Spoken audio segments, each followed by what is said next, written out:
아침 말씀. 오늘 본문 말씀은 마태복음 23장 13절에서 24절입니다.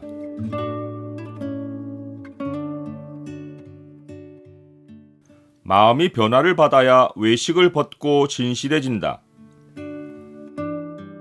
오늘 본문을 경고의 창으로 보면 외식에 대해 주님이 선포하신 화가 무엇인지가 보입니다. 경고의 창을 보여주는 구절은 23장 13절입니다. 화 있을진저 외식하는 서기관들과 바리새인들이여, 너희는 천국 문을 사람들 앞에서 닫고 너희도 들어가지 않고 들어가려 하는 자도 들어가지 못하게 하는도다. 예수님은 본격적으로 서기관과 바리새인들에게 7번 화를 선포하십니다. 화 있을진저라는 선포는 하나님이 정죄하시는 판결입니다. 미래형이 아니라 땅에서 선고되는 무서운 심판이고 분명한 죄목이 따릅니다. 요한복음에서 믿지 않는 자들에게 내려진 정죄 판결이 화의 정확한 예입니다. 그를 믿는 자는 심판을 받지 아니하는 것이요, 믿지 아니하는 자는 하나님의 독생자의 이름을 믿지 아니하므로 벌써 심판을 받은 것이니라. 그 정죄는 이것이니 곧 빛이 세상에 왔으되 사람들이 자기 행위가 악함으로 빛보다 어둠을 더 사랑한 것이니라. 예수님이 7가지로 선포하신 화는 하늘에 가기도 전에 땅에서 지옥이 선포되는 행위가 무엇인지를 보여줍니다. 첫 번째로 화가 선포되는 행위는 사람들 앞에서 천국문을 닫는 것입니다. 예수님의 복음은 처음부터 끝까지 천국에 관한 선포인데, 천국 문을 닫는 것은 사람들이 예수님의 복음에 귀를 닫도록 만드는 것입니다. 천국 문을 닫는 자들은 스스로 천국에 관심이 없어서 들어가려 하지도 않고 들어가려 하는 자도 들어가지 못하게 막습니다. 사람들이 복음에 마음을 열지 못하도록 교회를 험담해서 복음에 대한 사람들의 생각을 부정적으로 바꿔놓는 자들입니다. 두 번째로 화가 선포된 행위는 첫 번째보다 더 적극적입니다. 한 사람을 얻기 위해 바다와 육지를 두루 다니다가 생기면 자기들보다 배나 더 지옥 자식이 되게 하는 것입니다.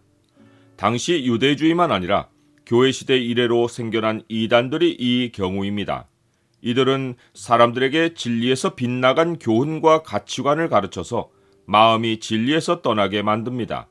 자기들이 지옥 자식인데 이단에 열심을 내는 제자들을 양성하여 자기들보다 배나 더 지옥 자식이 되게 합니다. 세 번째로 화가 선포된 행위는 눈에 보이고 손으로 만지는 이익을 하나님보다 중요하게 가르치는 것입니다. 예수님은 이러한 자들을 눈먼 인도자로 부르십니다. 이들이 내세우는 주장은 누구든지 성전으로 맹세하면 아무 일 없거니와 성전에 금으로 맹세하면 지킬지라 라고 하는 것입니다. 예수님은 크고 작은 것에 구별도 못하는 이들을 어리석은 맹인들로 부르십니다. 진리에는 마음이 없고 돈만 밝히기에 이런 일이 벌어집니다. 맹세는 하나님의 이름으로 하는 것이 중요하지 성전으로 하느냐 금으로 하느냐는 중요하지 않습니다. 성전으로 하든 금으로 하든 맹세는 하나님 앞에서 하는 행위여서 말이든 행동이든 반드시 지켜야 합니다. 그런데 돈이나 예물을 걸고 맹세하면 맹세의 효력이 절대적이라고 하면 이는 하나님이 아니라 돈이 맹세한 말의 신뢰성을 입증하는 주체라는 의미입니다. 마치 부동산 계약을 말로만 하지 않고 보증금을 걸어야 계약 의사를 믿을 수 있는 것과 같습니다.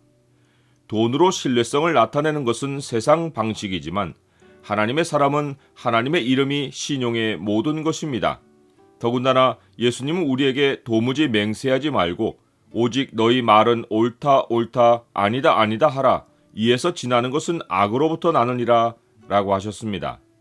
그리스도인은 자신을 하나님의 사람으로 내보이고 살기에 일상의 진실한 말에서 사람들의 신뢰를 얻지 못하면 하나님의 이름이 세상 사람들 가운데 모독을 받습니다.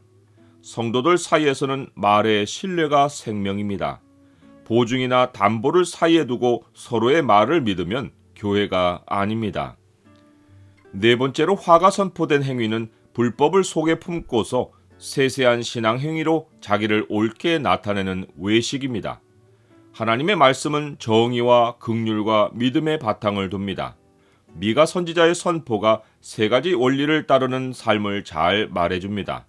사람아, 주께서 선한 것이 무엇임을 내게 보이셨나니 여호와께서 내게 구하시는 것은 오직 정의를 행하며 인자를 사랑하며 겸손하게 내 하나님과 함께 행하는 것이 아니냐. 나의 신앙 행위는 하나님 앞에서입니까? 아니면 사람들 앞에서입니까? 11조 생활이 아무리 철저해도 속에 외식과 불법이 가득하면 하루살이는 걸러내고 약대는 삼키는 행위입니다. 세세한 것을 지키는데 불법은 너무도 쉽게 용납하는 것입니다. 예수님이 이것도 행하고 저것도 버리지 말아야 할지니라 라고 하신 것은 말씀의 원리를 먼저 마음에 두어야 세세한 신앙 행위도 온전해진다는 의미입니다. 마음의 변화를 받지 않으면 하나님의 뜻을 따르는 것은 고사하고 분별하지도 못합니다. 너희는 이 세례를 본받지 말고 오직 마음을 새롭게 함으로 변화를 받아 하나님의 선하시고 기뻐하시고 온전하신 뜻이 무엇인지 분별하도록 하라.